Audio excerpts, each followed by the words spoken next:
Bulelani kuYehova ngokuba elungile, ngokuba ngunaphakade inceba yakhe. Makathi uIsrael ngunaphakade inceba yakhe. Mayithi indlu kaAroni ngunaphakade inceba yakhe. Mabathi umoya kaYehova ngunaphakade inceba yakhe. Nalisango likaYehova amalungisa ngena ngalo.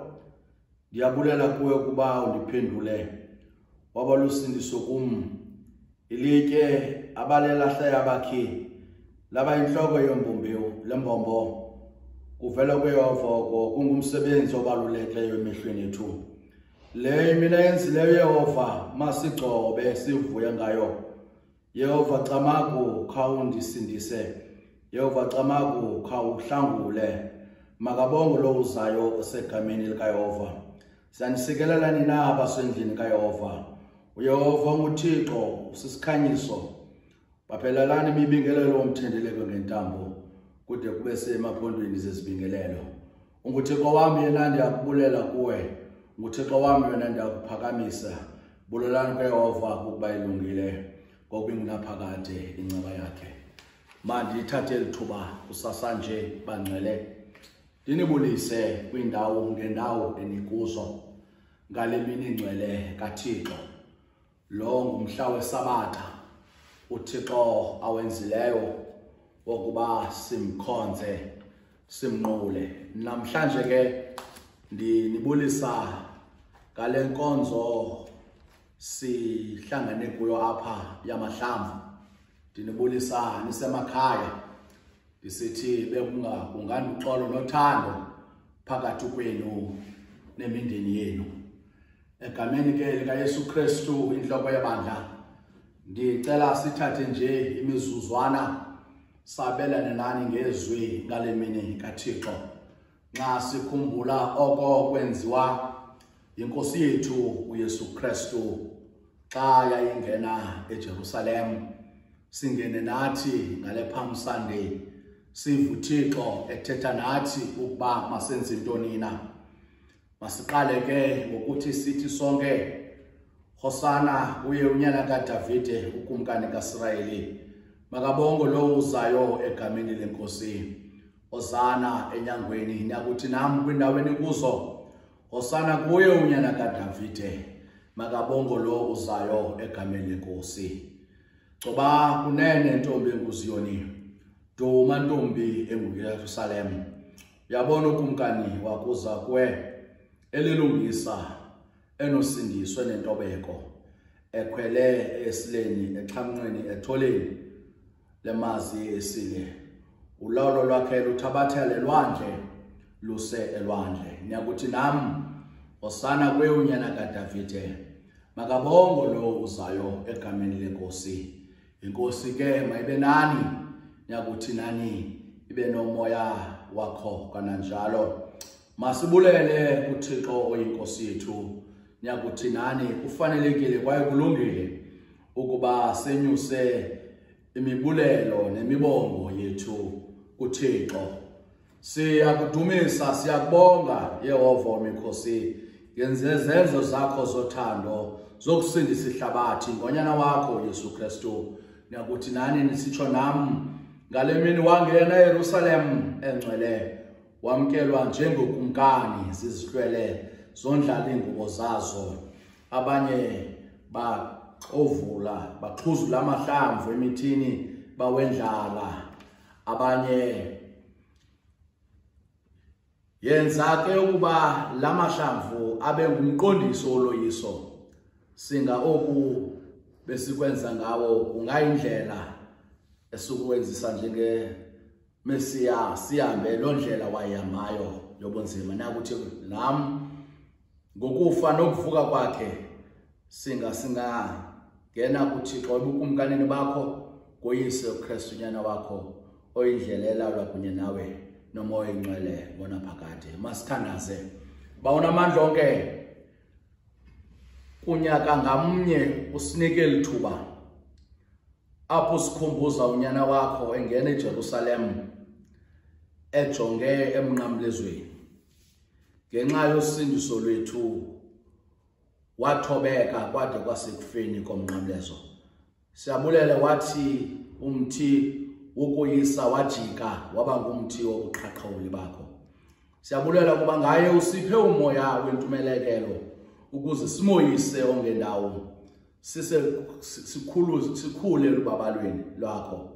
Bawona amandla onke sithobele umoya womonde nokuthobeka zoze nathi sibe ngabanye abaya kuxhamla uvuyo lokuvuka kwakhe. Masize ke phambi koThixo kusasa nje sisenza umthandazo ukuvuma izono zethu sithi Thixo bawo wethu siza phambi kwakho sivume izono zethu sivume ukuba besifanele sikucingile besifanele basikucingela sikucinganga oko besifanele sikuthethile asikuthethanga oko besifanele basikwenzile asikwenzanga sonile bawo ukucinga ngamazwi kemisebenzi siyathandaza Thixo sixolele sicela uxolo siyaguquka kwindlela zethu siyakucela ke bawo kuba usithembisile buso bakho ezonweni zethu busithelise ubuso bakho ezonweni zethu bugcine bonke ubugwenxa bethu uze udale phakathi kwethu inhliziyo ehlambulukileyo umoya wakho otyungileyo umoya wakho oyingcwele uYesu Kristu inkosi yethu amen. Masifumane ke isifundo sethu sosuku namhlanje kule evangeli yakhe uMateyu sahluko sama-21 sakufunda uverses 1 to 11 singxamile ngenxa yamaxesha masifunde ke nabayifumeneyo isihloko ndaba uYesu ngena eJerusalem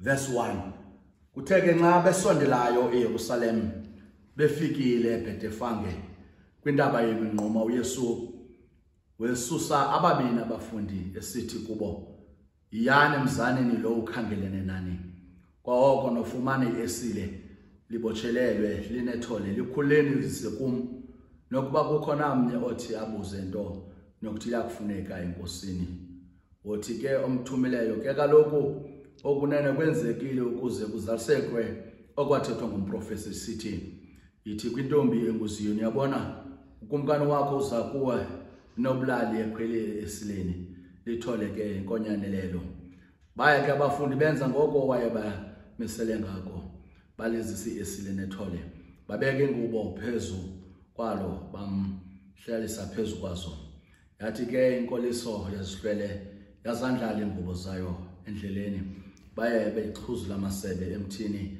bewandlala endleleni zaye izihlwele bezihamba ngaphambili nebezihamba zidana sithi Hosana kuye unyana kaDavide makabongo lo uzayo egameni lenkosi yethu Yesu Kristu Hosana enyangweni akungene eYerusalem wonke umzi wazama usithi kubani nalo bathi ke abantu lo uYesu umprofeti kowaseGalili amen. Siyabulela ke izwi lenkosi sizawukhawulezisa ke sithathe imizuzu emihlanu silicacisa izwi likaThixo khona ukuze uThixo simve ethetha nathi kusasa nje bangcwele ndifuna ukuthetha nani xa sikhumbula lemini inkosi yethu eyangena eYerusalem ingena inikwa uzuko ngabe bekhona kuloo ndawo benza le nkonzo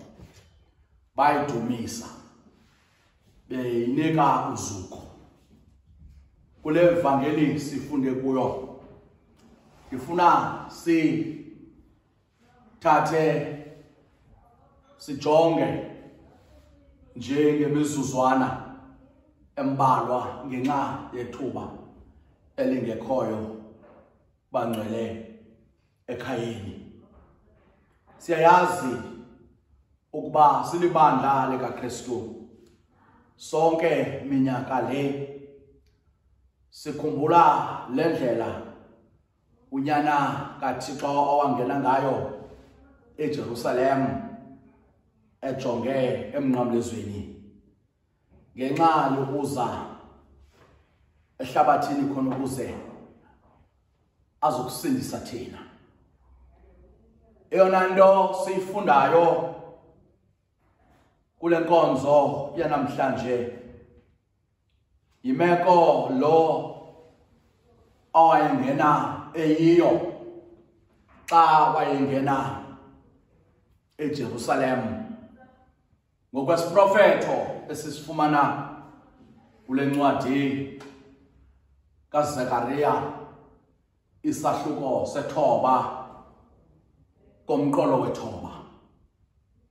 Aphathi lo mprofethi, gcoba kunene ntombi enguZiyoni, duma ntombi enguYerusalem, uyabona ukumkani wakho uza kuwe elilungisa.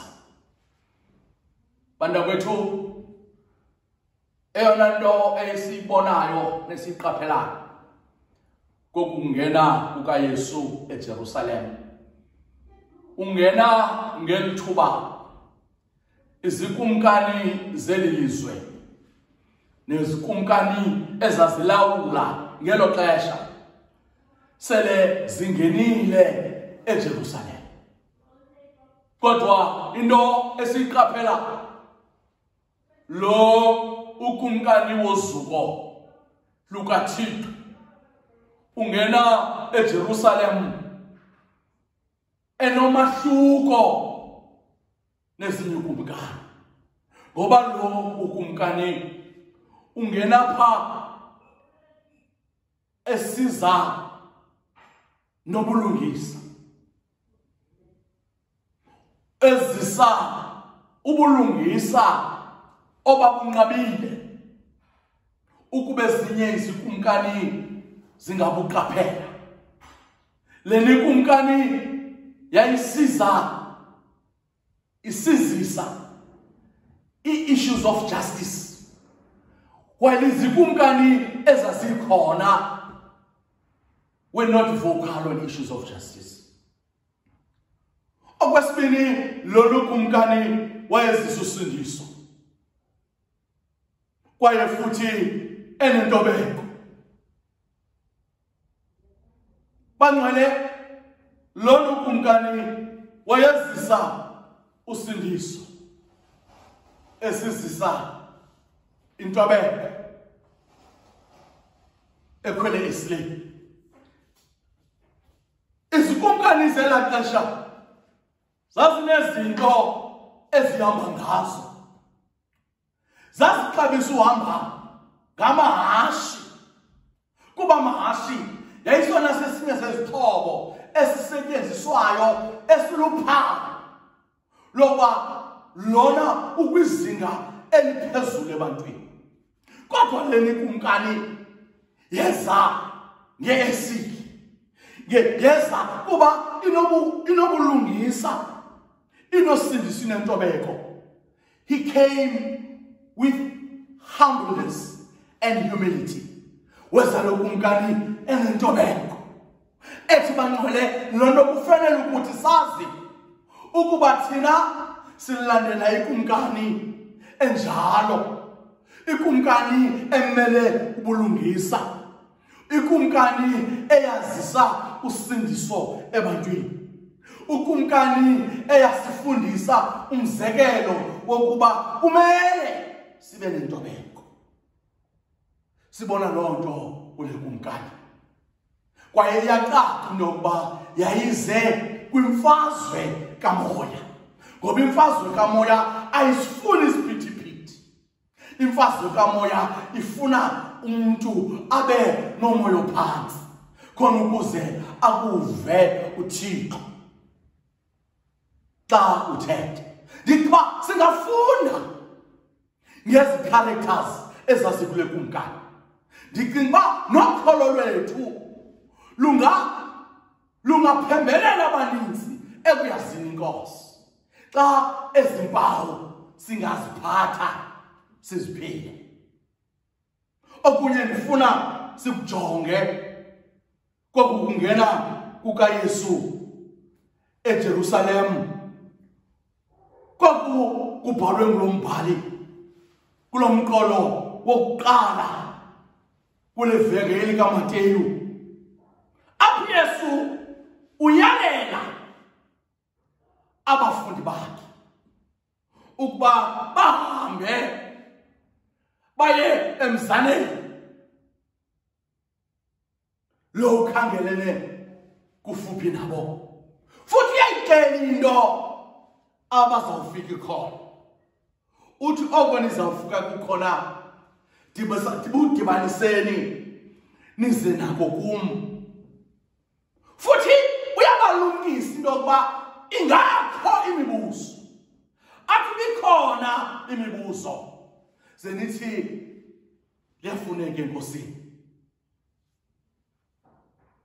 liyafuneka enkosini lento iyafundisa kwaye isinika umdla bangcwele lento yokuthi into sifunda kule vangeli imfundiso yakwamoya endifuna siyibambe okokuqala kule vangeli kaMateyu apha sibona uYesu eyalela abafundi bakhe emabakwenze siyeva kwalapha entethweni ukuba lento babeyoyenza yayiluhambo olwalungabanayo ingozi olwaluhambo olwalunzima lungelula ngokuba eyitholele esile yayingelolo labo yayinomnikazi wabo ngoba uYesu uthi into ekucingela into yokuba ngokwenyama inomnikazi wabo uthi uYesu kaThixo lonto mayikhululwe iziswe kuye uYesu khona ukuze uYesu ayisebenzise bangcwele apha sibona kusetyenziswa someone else's property without the permission lento xa uyijonga ngeliso lenyama ingakhona imbambano kodwa ngenxa yokuba lo ubathumela umsebenzi bangcwele he is the Lord apha xa ujonga ngelisolo lenyama lento apha sifundisa ukuthi zonke izinto nezisicinga zezethu ayizuzethu sizibolekiwe sizinikwe nguye umniki wezinto zonke apha kuzalisekiswa amazwi abhalwe kwincwadi yendumiso athi leli kaYehova lonke ihlabathi nenzaliseko yalo nelimiweyo nabame kuyo zonke izinto zezikaThixo kumele ke izinto zikaThixo sizisebenzisele usuku lukaThixo apho uYesu a spiritual lesson asifundisa yona tethuma abafundi bakhe he is the Lord he is the Lord zonke izinto zezakhe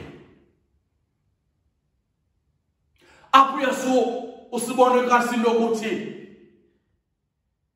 he is the Lord of all creation ungukumkani wezinto zonke ezikhoyo ehlabathini zonke izinto athi umhlabeleli wazidala izinto zonke uThixo apho uYesu usibonakalisa ukuthi linene lithethwa kuJohane esithula izwi wayekho zeYesu xa ndifuna ndingekagqithi nje uthi umpostoli uPawulos xa ebhalela abaseKolose isahluko sokuqala umqolo we-16 ngokuba zadalalwa kuye zonke izinto uthi umpostoli zonke izinto zadalelwa yena ezisezulwini nezisemhlabeni zadalelwa yena ezibonwayo nezingabonwayo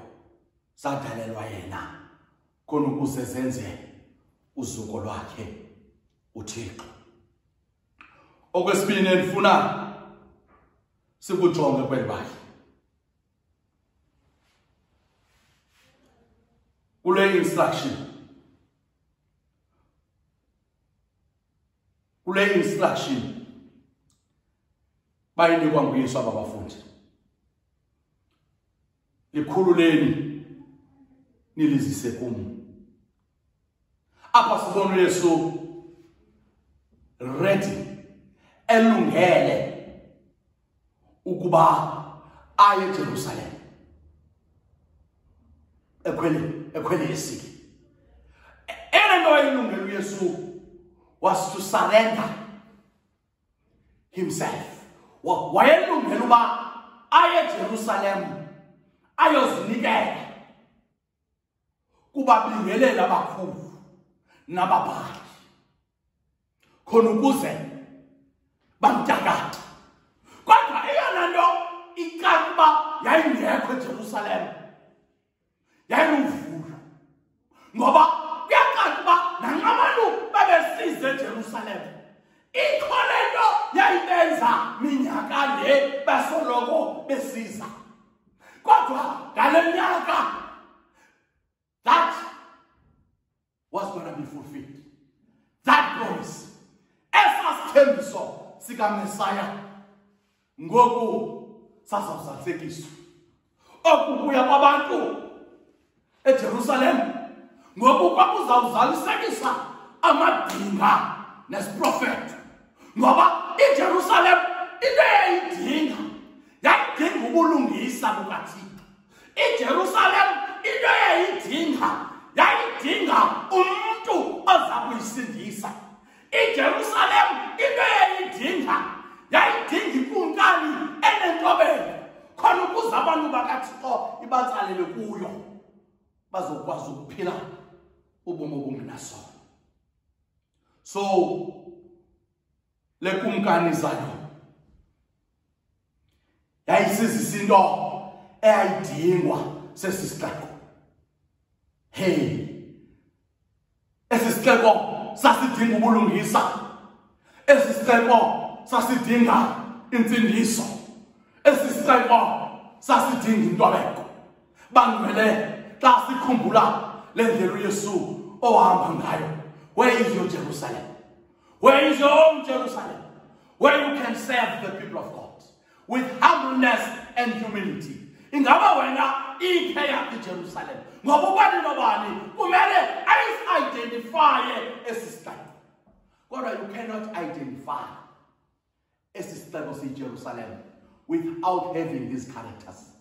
Kumele xa identify Jerusalem ube nezi characters lokumkani wozuko esithetha ngayo. Wangena ke Jerusalem uYesu kaThixo ekhwela idonki. But his kingdom was different from the kings that were there, because his kingdom was about heavenly kingdom. He wanted people to understand ukuthi hey, bukhona ubukumkani obuzayo, ubukumkani obungena sono apho kume khona ukulungisa bukaThixo. Kodwa sithi khona ukuze ukwazi ungena kobo bukumkani kumele ubani at mark with humility. Hey, not only humility, intsindiso. Yabona ke i-character kaYesu bangcwele xa ufuna iqaphela lento yayimenza abe nomahluko kwezinye izikumkani. Kule ndlela ibheke eJerusalem ukhe wadibana nemfama ezimbini eliko. Hey, bangcwele wazinceda uYesu. Diverse imfama zinqangaza zinesicelo ezisenzayo. Yesu nyana kaDavide senzele inceba. Lo nto iyachaza ukuthi kwezi mfama zingaboni zinjalo, kodwa lalikhona ithemba kuzo ngaphakathi ukuthi lo ukumkani ezimvileyo egqitha ngendlela angazinceda kwimpilo zazo waziphilisa. Hey, bangcwele ndiqaphele ezi zinto kule kumkani. Hey, bangcwele, he is full of mercy. Unenceba. He's full of mercy. Akanasihlantu. bangcwele lo kumkani wosuko unovelwano uba novuyatyeka imeko abe novelwano. Okunye ndikubonayo kulo kumkani wosuko uyalalela phendule. Yinto zazingenayo ezinye izikumkani. Ngoba uYesu kwezimfama zange abe nambuzo. Wasuke wawaqaba amehlo azo nesicelo sazo wasiphendula. Ile nto siyibona isenzeka. Ngoku xa engene eJerusalem uYesu esizisa lo kumkani ongukumkani wezinto zonke. That indeed we need to know. Useyiyo namhlanje. Jesus is the Lord of us. And his lordship continues even during our time. Kumele sazi ukuthi all things we have, visible and invisible, ayizozethu zezakhe uThixo for uzuko lwakhe uThixo. Apho kusibini ke njengoba senditshilo, apho kuzalisekwa esisiprofeto esasixelwe kumprofethi uZakhariya. Apha it is the fulfillment of what the prophet have said. Yes, zalisekiswa lona. Yazalisekiswa lona. Kodwa zalisekiswa ngendlela enomahluko. Ngoba le kumkani ingena inentobeko ingafani nezinye ikumkani. So it is God who commissioned him to ride a donkey. nguThixo lo wamenza oyingqaba unyana wakhe. Wamnika umyolelo into yokuba makakhwele kwidonki khona ukuze angafani nezikumkani zolizwe. Khona ukuze bonke abakaThixo abatsalele kuye alubone uncikifo lwabantu. Okukhwela kwakhe idonki uYesu kwakumenza wonke umuntu akwazi ukumbona. Lento bangcwele isibonakalisa is a reflection of God's heart. Apha siboniswa inhliziyo kaThixo. Inhliziyo kaThixo iyatyeka. Inhliziyo kaThixo ilangazelela ukuhlangula. Inhliziyo kaThixo ikho uThixo unenhliziyo kubantu abahluphekayo.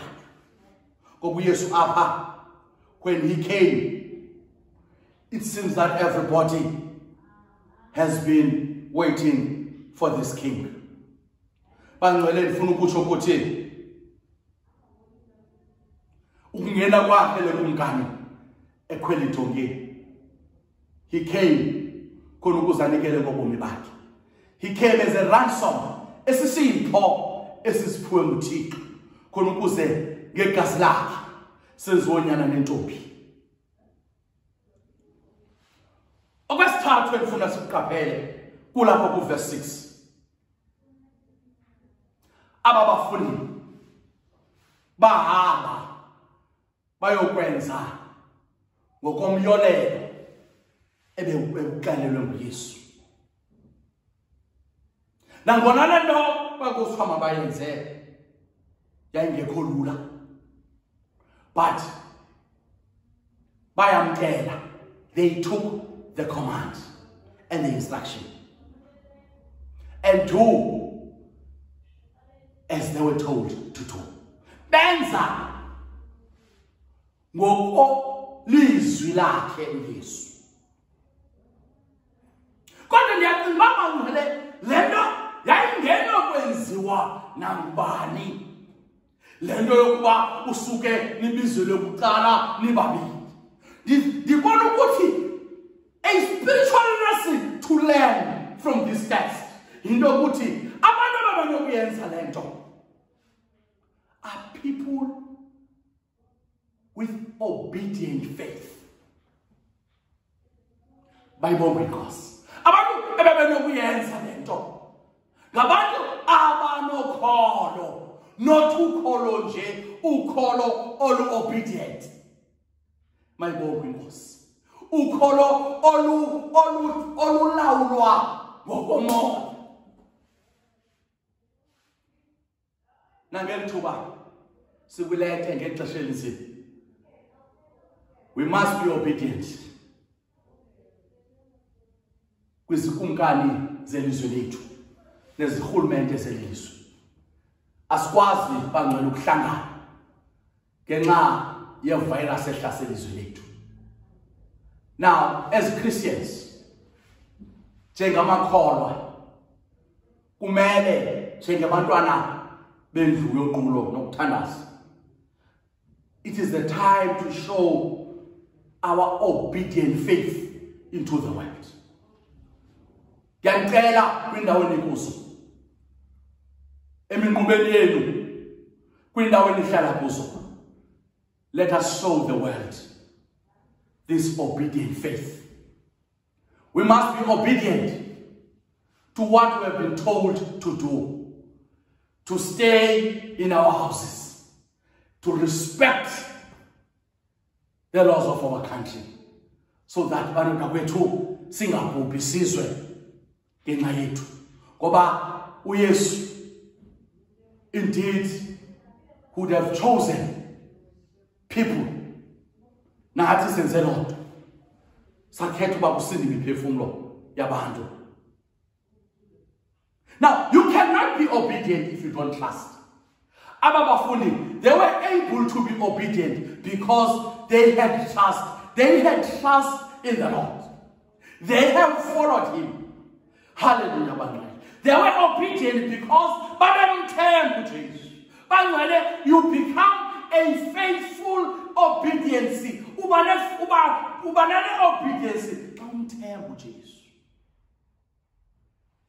You need to have it when you temper.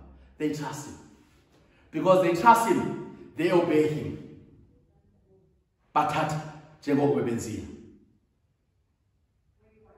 Lo ngumyolelo nemfundiso ekufanele siyifunde singamakholwa. We must be obedient. Our faith must help us to be obedient. To be obedient during difficult times like this one. As followers of Jesus, sometimes we must be obedient. We must take the command of being obedient by faith in difficult times. Sometimes we must do it when it is impossible to do so. I call every one of us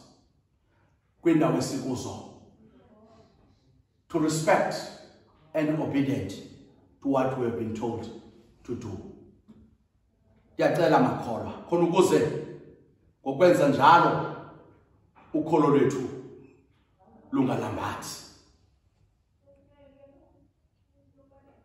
Okwesine onye ukuqhubela ufuna siqaphele is the response of the people. Xa uYesu wayengena eJerusalem, while he was riding on a donkey, abanye spread their coats on the road. Abanye bendlala ingubo zabo. Abanye bathuzula amahlamvu emthini. This crowd esisihlwele disibona senza something amazing. And although it was amazing, it was a dismay to the religious leaders of the time.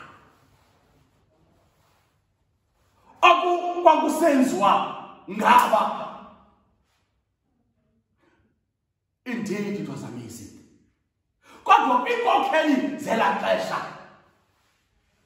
It was a dismay. Look at verse 9. The crowd yahamba phambi kwakhe, enye yayihamba emva kwakhe. Apho kwakuzalisekisa intetho zale kumkani esithi othanda ukundilandela makazincame, awuthwala unqamlezo andilandele, kuba olandela mna akayulahlekwa kumphefumlo wakhe. Ndibabona abantu eJerusalem bezalisekisa loo ntetho, behamba phambi kwakhe, ngoba bonke abantu abancedileyo wayesithi ekugqibeleni ndilandele. Ngoku abantu benza njengoko ebephela ukwenza naye, esithi ebantwini akube bancedile ndilandele. Kodwa isimanga apha sibona kukho abangaphambili abathi landela thina. Bangcwele masibone le nto, kukho abangaphambili abathi landela thina, kukho abangemva abalandela yena, bonke bayamlandela. Uthi lo mbhali akungena wazamazama umzi eJerusalem. Hey, they were shouting a song of victory. Babesithi, Hosanna enyangweni, makabongwe lo uzayo ngegama lenkosi. Hosanna to the Son of David. Blessed is he who comes in the name of the Lord. This was the welcome that Jesus Christ received.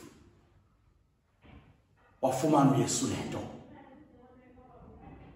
Then babona abantu responding to the promise of the Messiah. Ngoba babehlela eJerusalem belinumkhululi. Ngoku xa yengena umkhululi ndibabona benovuyo. Ngoba lento bebethengiswe ngayo bayibona izalisekiswa.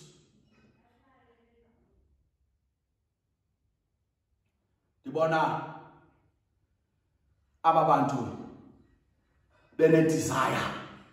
I see these people with desire in their hearts. They have suffered a lot. They have been oppressed a lot. But the coming Messiah, lo uzayo, nguloba bemthemba ukuthi uza kubahlangula. Babekhwaza besithi Saviors, sihlangule. Ibanekeba ukuthi usihlangule. Hey bangcwele, nathi ngelithuba, we are doing the same. We are crying for help. Silibanga, silihlabathi. Sithi Yesunyana kaDavide. Sive nathi. Ngoba siyakwazi ukuthi wena uyabona. Uyeva. Uyangenelela kwimeko zethu. Nakuleli meko esikuyo sifuna ungenelelo lwakho. This is the cry we have tonight, this morning. Siyalila, silila kuwe. As you walk that triumphant road, njengoba uhamba loo ndlela owayihambayo, hear our cries. Yiva ukukhala kwethu. Ngoba kuloo ndlela ibheke eJerusalem ukhe wakuva ukulila kwemfama zaseJeriko. Nathi namhlanje sisendleleni ebheke eJerusalem, kodwa siyalila sisithi nyana kaThixo sive. Vula ke indlebe zakho somanje sicike. Sincede ke Nkosi usilondoloze. We are shouting. We are shouting so that you can hear our cry. We are shouting so that you can respond to our cry. We are shouting so that you can intervene in our cry. Siyacela ke moya ngcwele usenze lezo zinto. Sihlela emakhaya masikhumbule ukuthi namhlanje sikhumbula lo ndlela uYesu wayahambayo xa wayengena eJerusalem. Engene eJerusalem to surrender himself uyokuzinikezela kubabhali nabaFarisi. Sikolo hambo sizokukhumbula izinto ezathi zenzeka. Kodwa kusasa njena ndifuna sime kuloo ndawo sikhumbule ikumkani yosuku yangena eJerusalem. Yangena victoriously. Yangena seyoyisile. Bangcwele yangena seyoyisile. Yangena seyoyisile. Nathi masoyise kwindawo esikuso. This was a triumphant entry. Elungeno olwalusiza noloyiso. Bangcwele masilinde ngomonde uloyiso lakhe. Makasicine uYehova uThixo wethu. Asikelele kwindawo esikuso. Masithandaze bawengcwele bawethu othandekayo. Nasekuseni nje somandla twala lensindiso. Siza Nkosi ekukhoneni bakho kuba sesitha simbonanga uThixo ofana nawe. Moya ingcwele sicela Nkosi uphinde wenze uphinde Nkosi uhlale ithemba ngoba Thixo namandla ukungena kwakho eJerusalem kwazi sithemba kwabaninzi abekho ngoba uninzi lwabo somandla uthi lo mbhali wasamazama umse ngoba Nkosi ithemba labo yayinguwe. Uselithemba lethu nakaloku nje izimo Nkosi zingavumi sikhala kuwe sisithi Yesu nyana kaDavide senzele inceba. Moya ingcwele sicela Nkosi usigcine usifundise lo mfundiso kwayinika abafundi bakho spiritually ukuthi Nkosi kukho amaxesha ekudinge ukuthi izinto Nkosi sizenze kukuba ngoba Nkosi sifuna sikuve wena uthetha nathi.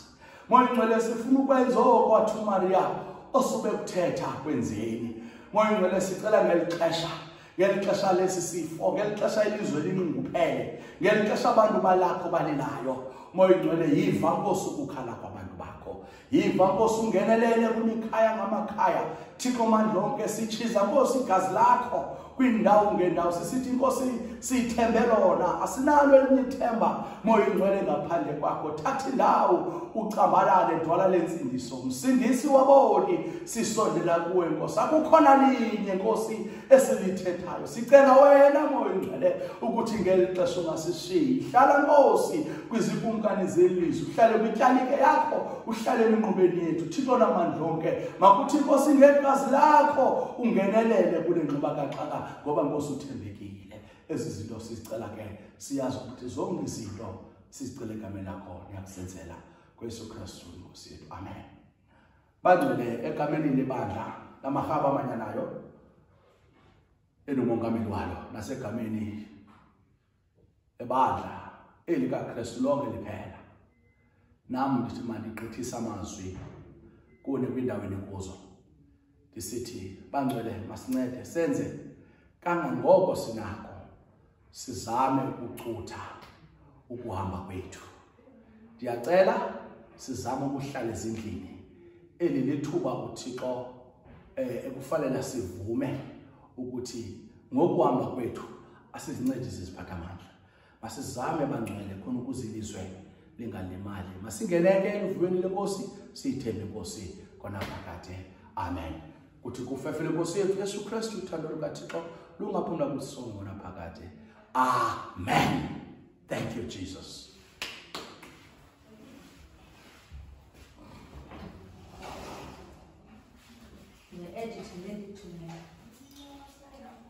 Personally, I don't know. I don't like when people come into my life just so they can mess what's left of my heart. Maybe it's just me. I don't know if I'm crazy. I don't like when people just purposely allow me to love them so they can break my heart.